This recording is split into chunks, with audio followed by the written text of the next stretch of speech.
Bapak Gereja yang mencetuskan ide Tritunggal itu? Namanya Tertulian.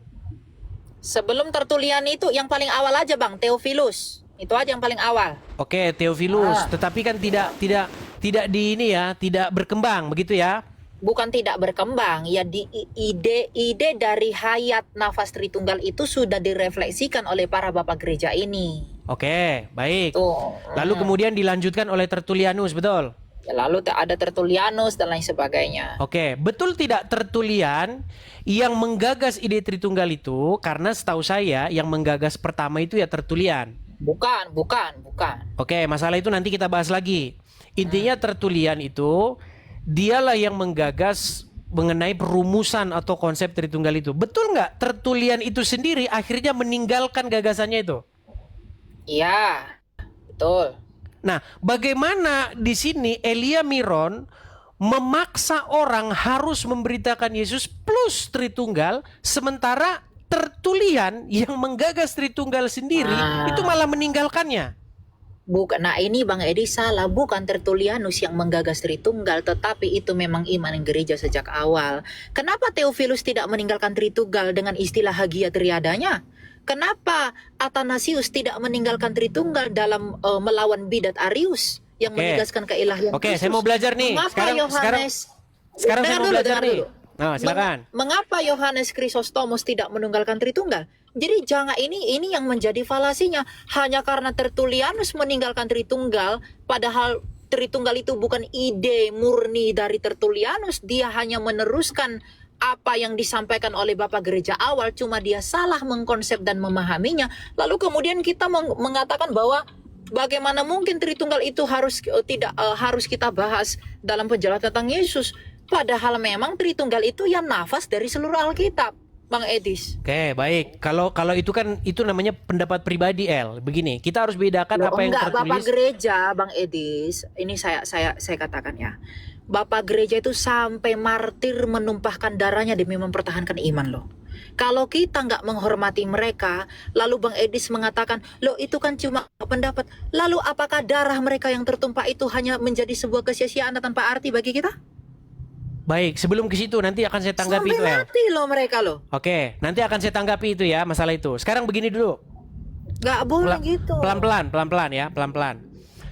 Ketika misalnya Tertulianus dia yang setuju dengan, bahkan dia merumuskan itu konsep-konsep Tritunggal itu, ya. Hipostasis union itu yang mengungkapin itu adalah Tertulianus. Nah, Hipostasis union. ya, hipostasis union. Nah, betul nggak Tertulianus yang mengungkapkan atau yang membuat gagasan rumus-rumusan itu akhirnya meninggalkannya? Iya, betul. Oke, ketika dia meninggalkan gagasannya itu, kira-kira menurutmu yang terjadi kepada diri dia apa? Saya nggak tahu, Tuhan jadi hakim antar kita kan, tapi di anatema kan.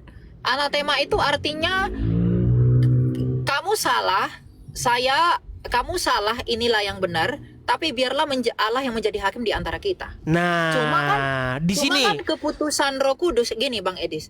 Cuma kan keputusan Roh Kudus dalam Konsili 325 kan mengembalikan Tritunggal kan? Oke. Dalam Jadi pesan saya begini. Oke, intinya pesan saya begini. Jadi kalau orang memberitakan Injil, memberitakan Yesus sebagai Sang Mesias, supaya orang hidup sesuai dengan apa yang diteladankan oleh Tuhan Yesus, kira-kira kalau Injilnya hanya sampai tahap itu saja, nggak ada embel-embel Tertulianus, hipostasis union, dan lain sebagainya? Enggak, itu bukan Injil. Itu namanya bukan Injil. Sekarang gini Bang Edi, Okay. saya tanya. Ketika Yesus datang ke dunia ini untuk menggenapi apa sih? Untuk menggenapi janji Allah di perjanjian lama itu kan. Tentang Sang Mesias. Allah mengatakan aku dalam Yesaya, aku sendirilah yang akan datang menyelamatkan kamu. Jadi kalau kita mengatakan, kamu harus percaya Yesus adalah Tuhan. You harus percaya Yesus juru selamat punya. You juga harus percaya dia yang menyelamatkan kita. Lalu orang bertanya, Yesus nih sopo? Sehingga dia menyelamatkan kita. Kalau dijawab Mesias begitu gimana? Apakah sesat? Ya, memang Yesus adalah Mesias. Tapi mengapa dia disebut Mesias? Misalnya dia nggak ngerti itu, dia nggak ngerti hipostasis union, dia nggak ngerti Tritunggal. Misal sebentar, gini, Dia Harus hanya tahu. dijelasin. Oke, misalnya nggak Tugas dijelasin, kita itu sesat nggak? mengajar Bang Edis, bukan menutupi mereka dari yang benar. Tugas kita ngajar mereka, bukan menghindarkan mereka dari yang benar itu. Nggak boleh. Oke, jadi menurutmu nih, kita harus memberitakan Injil yang ada Tritunggalnya. Harus itu. Kalau nggak ada Itu Tritunggalnya berarti dasar sesat. iman. Ya kalau nggak ada Tritunggalnya, itu bukan Injil yang lengkap.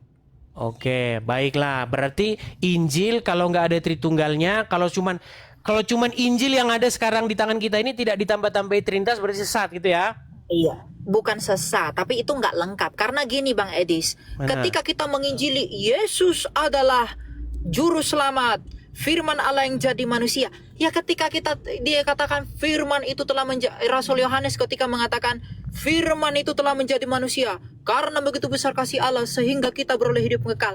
Ya mau nggak mau, kan ini keselamatan ini kan sebab dari inkarnasi itu. Ya mau nggak mau kita harus keselamatan ini kan akibat dari inkarnasi itu. Mau nggak mau kita harus bertanya sebabnya apa.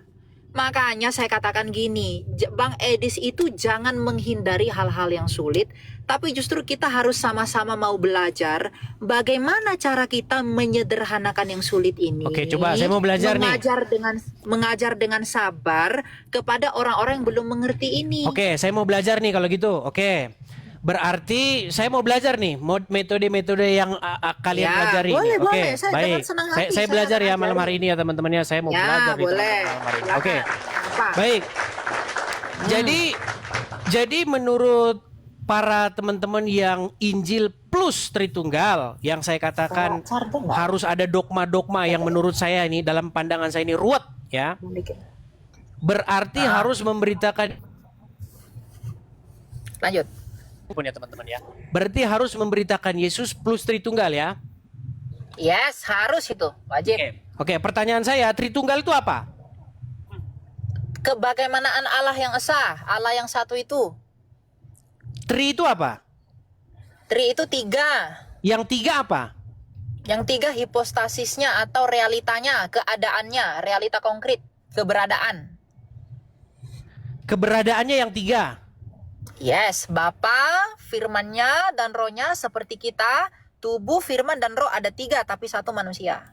Gitu. Oke, berarti Tritunggal begitu ya? Yes, tunggal itu hakikatnya Bang. Jadi kalau tri itu realitanya, hakikatnya tunggal. Seperti aku. Aku hanya ada 1 manusia, tapi ada 3 realita. Ada tubuhku, ada firmanku atau pikiranku, ada rohku. Tapi meskipun ada tubuhku, ada firmanku, ada roh. Bentar, kita tunggu teman-teman. Dia masih agak macet.